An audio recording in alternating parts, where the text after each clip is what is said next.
Welcome to the Demeere podcast. We talk about martial arts, self-defense, and a whole lot more. And now your host, Demeere. Hello everybody and welcome to episode 66. And in this one I'm going to talk a little bit about training and conditioning outside of what you do in the martial arts or self-defense classes. So how to get in shape and how to train for those activities.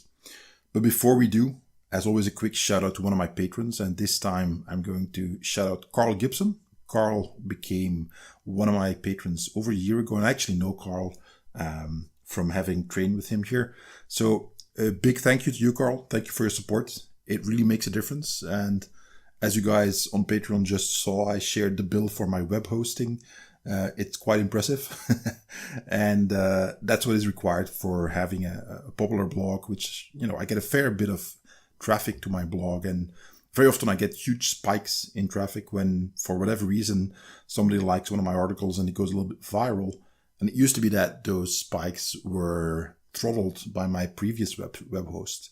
So if something became very popular for a while, they would slow down loading times and you could hardly access my blog at times because of that. And ever since I switched to, shout out to Flywheel. This is not a promo.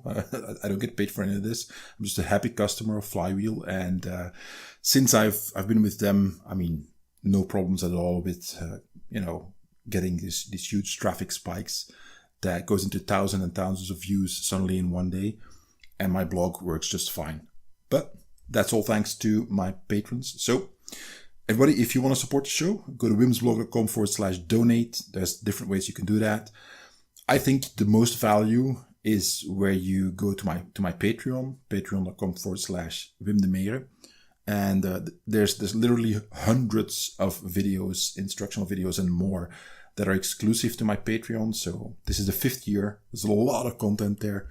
And there's something at all price levels. So anyway, that's it. Before I go on, all the links that I will mention today will be at wimsblog.com/66. And that way you can find what I'm talking about. So let's get started. So why did I decide to talk about this topic? Well, this takes a little bit of a detour. So last week I recorded the next crossover podcast with Ian Abernethy. And this is going to normally be released a week or maybe 2 weeks after you hear this one. And Rob O'Neill asked a question about, me as a personal trainer. I've been a personal trainer for 27 years. And Ian was a qualified fitness instructor. He asked a question about the fact that most martial arts instructors aren't qualified to give fitness training, but they do it anyway. And we talked about that a little bit. So you'll have to wait for my answer to that pet peeve of Rob's. And I decided this might be a good idea to talk about this here, because I don't think I've done that before. So as I just explained, I've been a personal trainer for 27 years. That is conditioning, strength training, overall for fitness and health, but also for athletes, specifically martial arts, obviously, and combat sports. So that's my background. I've done tons of training. One of the most boring parts that people know, well, boring is not the right term, but one of the most time-intensive parts and not all that glamorous about being a personal trainer is the insane amounts of scientific studies that I read. I don't have to read them.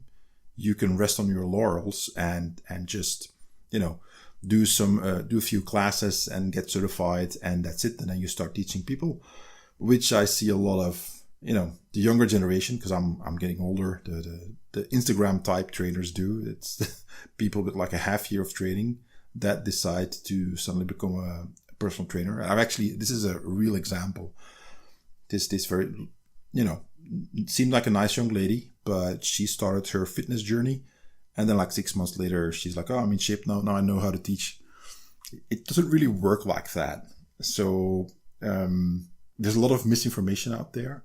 And I wanted to give some specifics, but also an overall view. And these two go together hand in hand. If you understand the overall principles, it's much easier to delve into what is specifically suited for you. So let's get started with that. There are a number of what we call principles or even laws of conditioning, fitness training, sports training, however you want to call it. I'm going to cover those and try to explain a little bit why they matter. So the first one is a principle of individual differences. And that means that we're all different. Everybody comes with just unique attributes, specific,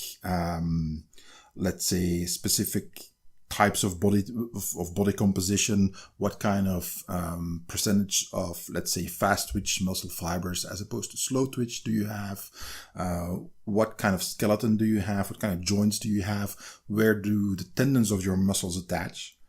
For instance, that plays a huge difference in how much force output you can generate, and so on. What is the thickness of your bones? What is the specific shape of for instance, the head of the femur, which is the upper bone, the bone in the upper leg. How does that attach into your hip socket? All these small details play a huge role in what you can do. Now, why does this matter? Well, the main point to remember is that everybody's different, and what works for one person may or may not work for somebody else. You don't know. So that's one of the biggest issues I see when you go to the gym. And let's say that you've been doing martial arts for a while, and you go to the gym with a buddy, and he's been going to the gym for years. He's ripped, he's got muscles and so on. And he says, dude, this is a great exercise. Look at me. I can bench, I don't know how many pounds, or I can squat like this. I do, a wide squat because this is the best squat ever. Look at my quads. Look at how strong my legs are, blah, blah, blah. You copy him and you get injured. There's a little bit of hyperbole, obviously. I'm oversimplifying, but the point is that he might have very specific reasons why that works for him, but you maybe are not able to squat wide. For instance, I have one of my clients who has a hip issue. Doing a wide squat is just impossible for him. It would aggravate his hip issue. So we keep the knees parallel, and we keep the squat not ass to grass, which is going all the way down, because his hips can't take it.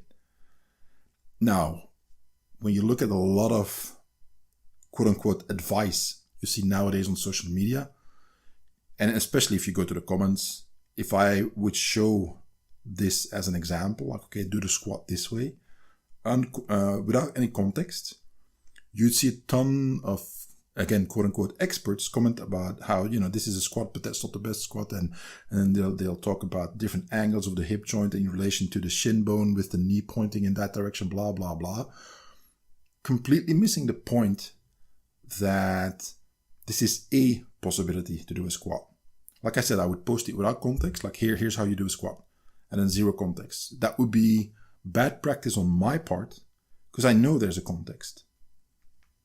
I'm supposed to give that as a coach or as a teacher or a trainer. I have to explain, like, right, this is a specific exercise that in X, Y, and Z cases might be beneficial. That is a nuanced statement about that exercise. As opposed to what you see more and more nowadays is, oh, you don't have a lot of explosive power in your legs. Do these and these and these exercises and you're going to be better. Yeah, maybe true, or maybe not. You don't know. That is the whole purpose of being a personal trainer or coach or whatever, is that you have the knowledge and experience to understand that you need to adapt exercises, training schedules, and so on to the person in front of you. So that is a principle of individual differences. Everybody's different. Everybody's got a different makeup in his body, mindset, things that they can do, things they can't do.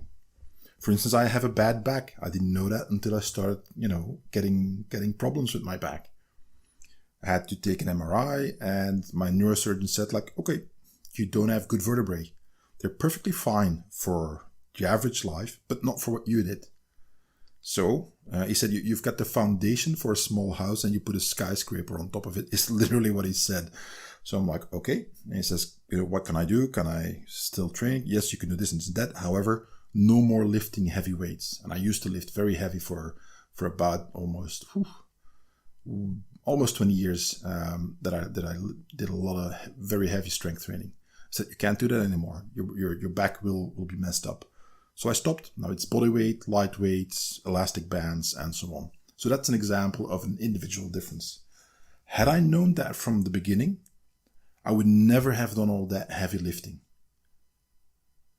This is one of the keys of a good trainer, is that he looks for that information first, and then he decides on a course of action that is catered to that individual to get him the best results, but also to help him avoid injuries.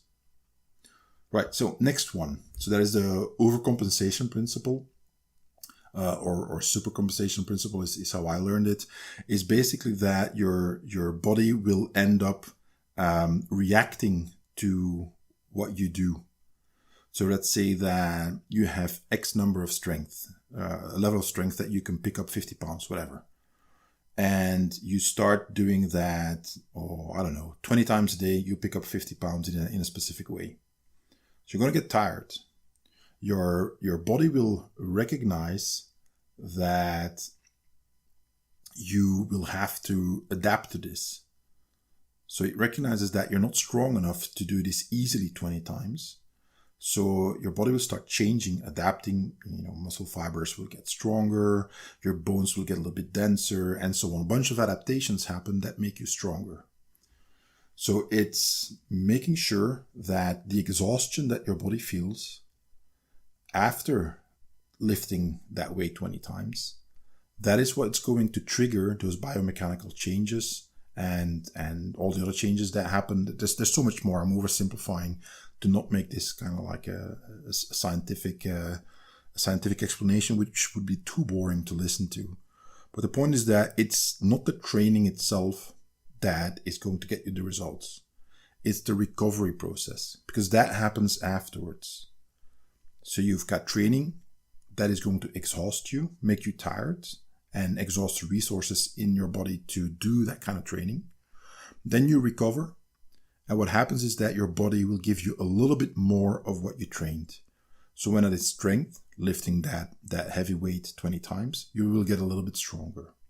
If that is, for instance, running, instead of running 5 miles, you want to run 10 miles. Okay, well, run 5 miles and then 5.5 and then 6 and so on. And eventually you will get to 10 miles because your body figures out like, okay, I can't do this. I need to adapt. I need to change. So that is supercompensation. So your body compensates what it feels it is lacking by giving you more of it, whatever it is. So this is critical to understand, because what it means is that you have to understand that not only is training important, but rest and recovery is equally important. This is by far, in my experience, the biggest mistake martial artists and self-defense and practitioners and combat sport athletes make. They overtrain all the time. They never get out to the top of that recovery phase. They're always grinding away and training more and more and more. And that's just not how it works. It's just, I can't help it, guys. This is just how the human body works. You need rest, you need recovery. Not just to make improvements, but also in the long run. Many of my injuries come from systematic and prolonged chronic overtraining, where I didn't get enough rest and I trained too hard. And eventually you get stuff like arthritis and so on, and a bunch of other issues that don't go away anymore. They're with you for the rest of your life. Yes. Talk to me about, all the things modern medicine can do. And I'm getting PRP shots in my knees, actually tomorrow as I record this. So I speak from experience, is that all the things you do in your youth will come back to haunt you when you're older. And I might eventually do a full podcast on what that means, but trust me that arthritis sucks. You won't enjoy it. I don't know anybody who enjoys it. Maybe some people have, that's how they get their freak on, but I doubt that is a popular thing. But I could be wrong. Who knows? So supercompensation is a fact that there are basically a few cycles. You start training, your body gets tired, you stop training, it starts recovering. The peak of that recovery process will leave you a little bit at a higher level than when you began training. So, and this is hard to explain, this is hard to measure, there's a lot of things that go with it, but that's the point. Here's the thing. If you stop training afterwards, your body will lower its levels of strength, in this case of lifting the 50-pound weight, back to previous levels.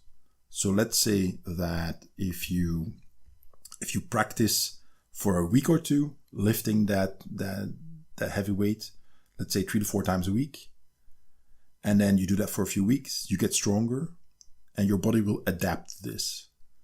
Now, if you stop working out then, you don't do those lifting sessions for a week or two, you will lose strength again.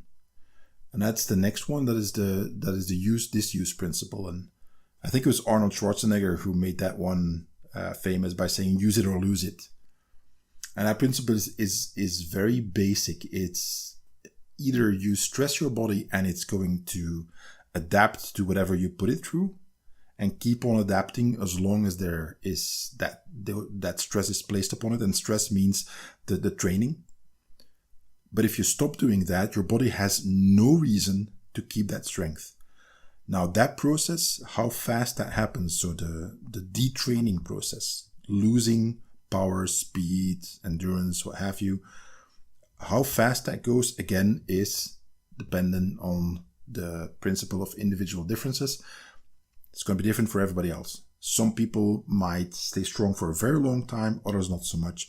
There's too many parameters that are individual that we need to track before we can make an assessment of that. So that's why I'm very careful always to speak in general terms about certain things when people ask me specific questions, because I can't say black or white, well, this is how it's going to be. I can only talk in general terms, like, okay, these are the principles, this is how it works. How it's going to manifest for you, well, that depends.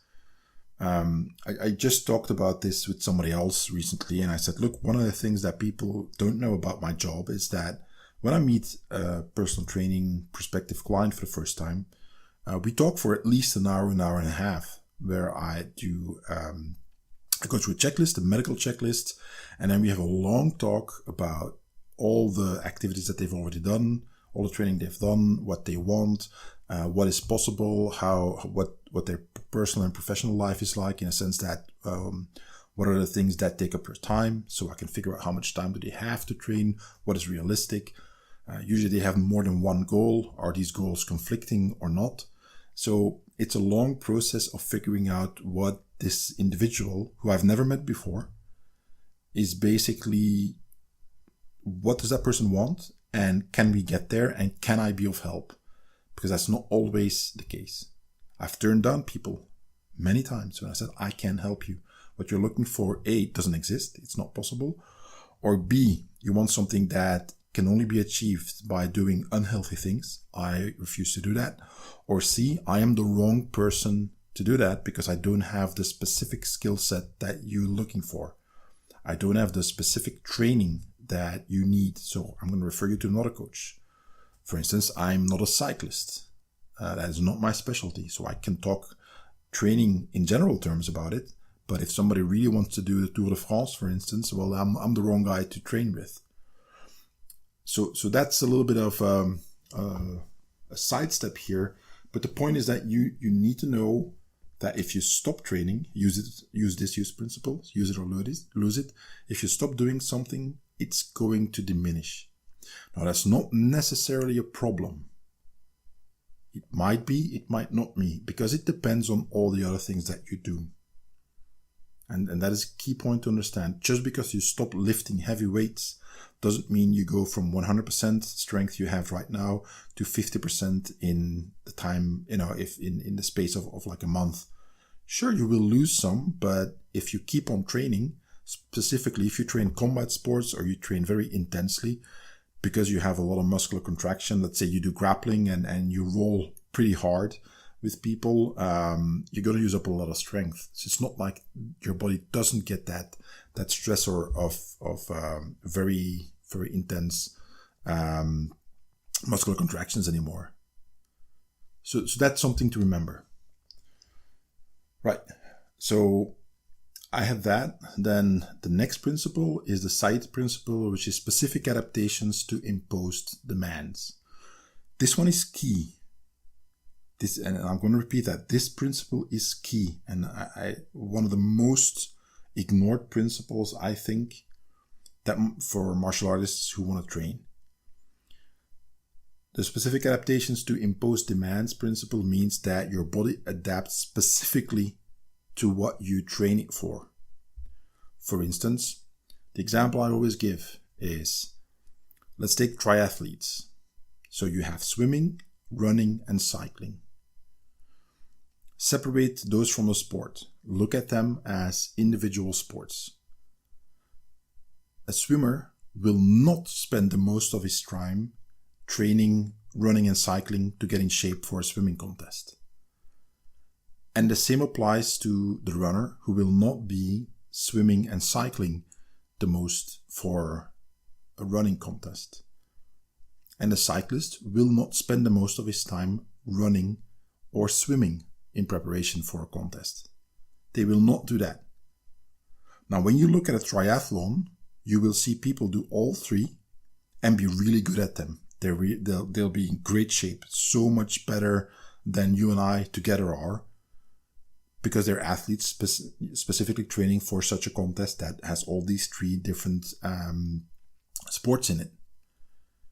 But now compare the times they have to runners, cyclists, and swimmers who do nothing but that.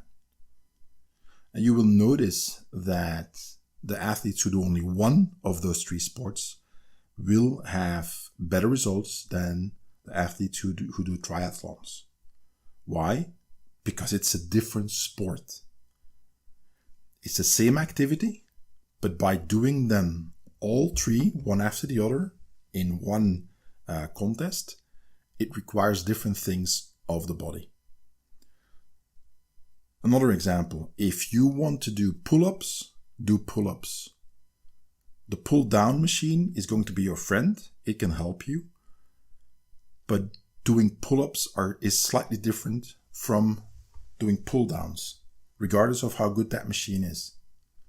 Which means that it's going to be helpful, but not as helpful as actually doing pull-ups. Now, there are ways to make it pull-ups a little bit easier. There's machines that give you a little bit of an assist by having you stand on the platform.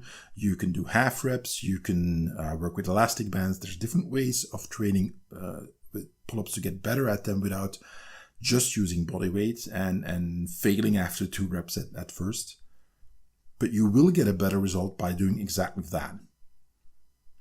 So the question then becomes, what are you training and why? Because your body will adapt specifically to it. And this is, I'll give you a good example. Jérôme Le Banner, who was I think he's retired now, K1 kickboxing champion. I mean, always liked these fights. In an interview, he once said, when asked, what do you do conditioning wise? He says, no, I just do bodybuilding type strength training, because it makes me look good and I feel better when I look, all buff and muscular. And my idea was, dude, I mean, you're a professional athlete. You get paid for this. This is your living, and you're doing stuff that is counterproductive. Why? And who is training you that they're letting you get away with that? Because I would be like, no, nope, don't do that. You do not get to do that. You need to train like a combat sport athlete, not like a bodybuilder. Now, will there be overlap? Will some of the strength that you gain from doing bodybuilding type training translate into better performance as a kickboxer? Sure. But not as much as training specifically for kickboxing. Again, specific adaptations to imposed demands. So whenever you want to do conditioning, strength training, and so on, always try to figure out first, what do I actually need? Now, that is going to be different depending on what you practice. If you practice Muay Thai, it's going to be different from practicing, for instance, Brazilian Jiu-Jitsu. Again, there will be overlap, but there will be many, many specific differences. And for you who've been listening to me go on and on about this for more than one episode, remember Randy's law. The differences are just as important as the similarities. And this is one of the reasons why I talk so much about Randy's law, because it applies in so many more areas than just martial arts and self-defense techniques, but also, for instance, here in conditioning. So always figure out what you exactly need. And there's a bunch of information that you can find, whether in books, videos, online, and so on, where actual sports scientists will talk, well, for a sport like, let's say, judo, you need this and this and this kind of training, because that teaches the muscles to work in that way, that teaches this kind of endurance, and that is going to have these specific adaptations. However, for a boxer, it's going to be different. And for an MMA fighter, it's also going to be different. Now, this is where we see that, for instance, the UFC Sports Institute is doing a lot of work here. They're really top-notch, in my opinion, doing a lot of testing and see what works, what doesn't work, and so on, in a rather scientific manner. In stark contrast with what you still do, many coaches do in gyms where you're like this is just complete and utter nonsense. There's a lot, and this is typical for martial arts, where you see people carry on training methods that are literally hundreds of years old for conditioning, that are proven counterproductive if you step outside of your martial arts bubble and go look what science has to say. Now, before anybody gets on his high horse and gets all offended, I'm going to refer you to the upcoming podcast episode with Ian, where I actually steelman this argument and talk about in which specific context your martial arts teacher or MMA coach might actually have a lot of value for your conditioning training. But there are so many more instances in which it is counterproductive. So, enough said about the side principle. I've had use, disuse, and so on. And then there's also the specificity principle. And that is basically you start from general training and then you more and more specialize. So it doesn't matter what your goal is. You start from building up your body in a mostly general way, and then you bit by bit focus on specializing more. Why? Because it helps if you build a really strong foundation first, and only then do you put whatever skyscraper, castle, small house, whatever you want to put on there. You build the foundation first specifically for what you have in mind, and then you specialize. And this applies to conditioning, is that before you put your body through some very specific demands, that first you make sure it is ready to receive that kind of training without causing injury or without causing other problems. This is also often misunderstood, and this is also what you often see in martial arts classes, that they immediately dive into conditioning that is hyper-specialized. In and of itself, that kind of training is not wrong, but it's too soon for somebody just starting out. They don't have the strength levels. They don't have the tendon strength yet. For instance, when you start strength training, your muscles will become stronger much faster than your tendons. Tendons lag behind a long time when it comes to tendon strength. Now, you're going to feel fine because you start lifting weights, let's say, and you feel you're getting stronger, and you pack on a lot more weight every time, and you feel, sore afterwards, but, you're young, you recover, and you're fine, and then you load on some more weights, and so on, and then suddenly a tendon snaps, tears, or you get tendinitis, inflammation of the tendons, and you're injured and you're out for X amount of months. So these are all specifically avoidable, or all things specifically avoidable if you use the specificity principle, which means that you start building first with a foundation, and then you move on gradually towards doing more specific training, doing more intense training, and so on. So that is, in my opinion, also a principle that is very often neglected by, martial arts coaches and so on, because they lack the foundation in sports science theory and just do what they learned. Now, this is not just martial arts training. A few years ago, when I was still working for Technogym, I was a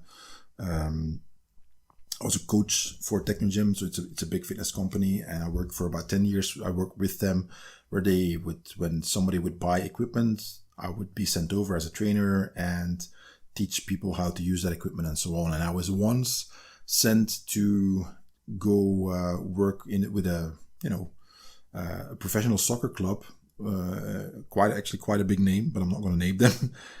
Quite a big name, and they had a specific piece of equipment, and the coach that was there was a guy who had a degree in physical exercise, and I think he was pretty much the only one there. He was a very nice guy, did his best to get all the soccer players, and again, we're talking, professionals. We're not talking some amateur club. He did his best to get them in shape, and I noticed that there was this huge weight, this huge dumbbell there, and I was like, why do you guys have this one here? Because I don't see how that is going to be used for anything relating to soccer practice. And it turned out that, one of the players had seen that at another, big name soccer club in I forget the country, another country. And he was like, well, if they have it, we need to have it too. And that the conditioning coach said, well, we don't need that. And he said, yeah, well, we need that anyway, because, that guy trains with it. So they got it. and probably they're just doing their own thing, the players behind the coach's back. But the point is that it is completely unsuited for soccer practice. You don't need that for soccer practice. And we talked some more, and what turned out is that a lot of the coaches who do the sport-specific training in soccer clubs, well, what do? Well, what they learned. And what did their coaches learn? What they learned from their coaches. And very often there's not enough training to upgrade training methods to the latest scientific knowledge and progress, which sometimes means that you could do some sort of conditioning, drill, training, whatever, in a soccer club that is actually 50 years old and outdated. For an example, the Red Devils, the Belgian national soccer team, many years ago, came out with a stretching video. If there's one thing that soccer players are known for, it's lacking flexibility in their lower body. And I watched that tape, and it was horrendous. And that was me as a martial artist who, did a lot of stretching and learned a lot about that. And I was like, why are you guys bringing out a video on stretching? Because you clearly don't know what the hell you're doing. And whoever put this together clearly doesn't know what he's doing. But hey, they're a professional soccer team, so, they're on national pride, supposedly. So it must be awesome, right? And I'm sure a lot of guys bought that tape and are still doing this exercise today. And if you can find that tape, good luck and have a good laugh when you watch some of the stuff they show there. So my point is that it's very easy to end up doing something that is counterproductive at best. Now, I have to nuance that as well and say that not everything is wrong just because it is an old traditional way of training. Not at all. It's not what I'm saying. What I am saying is that there will most likely be certain things martial arts teachers and coaches give to their students to do conditioning that are counterproductive, or that are productive in the sense that they get a result, but is by far not the optimal way of doing it. It is by far not the most efficient way to achieve whatever training goal that drill or exercise has. That's the point. So as martial artists and combat sports and self-defense practitioners, we have to evolve as well. And we have to look beyond just the things we think we know, or do things because, well, we always did it like that, so we keep on doing it and not question anything. You don't have to throw out the baby with the bathwater. That's not what I'm saying. Again, by following just these principles here that I've explained, you can very quickly determine for the most part, but have a good idea of what you're doing, if it's actually beneficial or not. Now, having said all that, I have to point out that this is just a starting point. Just because you now know some of these principles, and I didn't cover all of them, because you know about these principles, that doesn't mean you know how to apply them. That is the job of a coach. He studies and trains to be a coach, which means how to help other people. Being a coach for yourself is always much harder because A, you're biased, and B, you're always looking at yourself, at your own example and how it applies to you. Becoming a better coach is something that happens mostly by training, studying, of course, but also by working with many, many different people so that you experience all the different individual aspects that may happen. I've trained with so many people who were injured, had specific injuries, had specific medical conditions, and so on. And that allowed me to cater training programs to their individual issues and needs and goals, which made me a much better coach than if I would have only worked with, let's say, top athletes who have a specific mindset and tend to, train in specific ways. And vice versa. If I'd only have worked with people who had injuries and medical problems, I would probably be overly cautious with top athletes who, again, tend to have strong bodies and so on, and a very strong mindset. So this is just an example of how it's so easy to only look at what you know and then think it applies across the board to everybody else. So that would be my overall message with this is, think about it, look up these principles, look up all the other ones, get some books on training. There's a bunch of organizations out there that offer specific training. I like the ISSA, but there are other ones as well. So look up some information from reputable sources. Don't go to, and that includes my stuff, just because I post something on social media, that doesn't mean like, okay, this is what Wim does, so I have to do this as well. No, I just showed a video of me doing rows with an elastic bands. I'm actually on holiday as I'm recording this. In a very specific way that is specific for some of the things that I need that are probably completely irrelevant when it comes to you. Now, I'm not going to explain in detail why, because that's not the point. My only point with that blog post, with that social media post was, even on holiday, you can exercise if you've got elastic bands. You don't need a gym necessarily. I think I said something about, never gymless even when I'm traveling. So you do what you do, but that doesn't mean that I said that, dumbbells and machines are bad. That's not what I said. But when I travel, I take the elastic bands with me because they're light and they're easy to pack.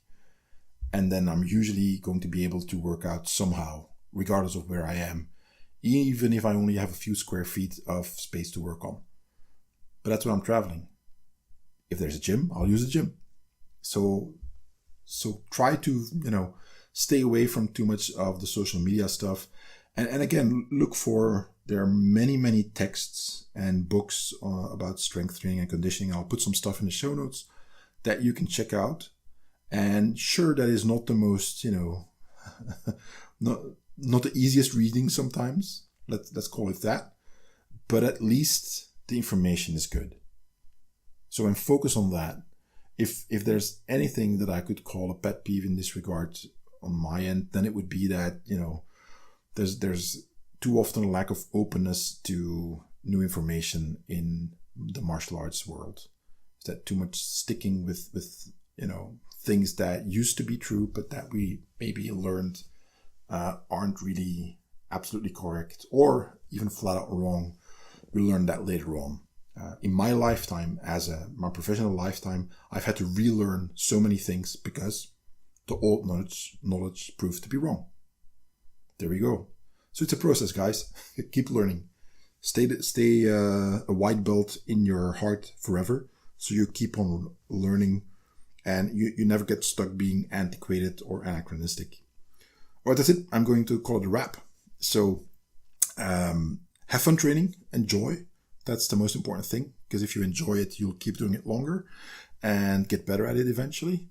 And again, I'll leave all the show notes at wimsblog.com/66. And I will talk to you guys next time. Thanks for listening to the Wim Demeere podcast. For more information, go to www.wimsblog.com.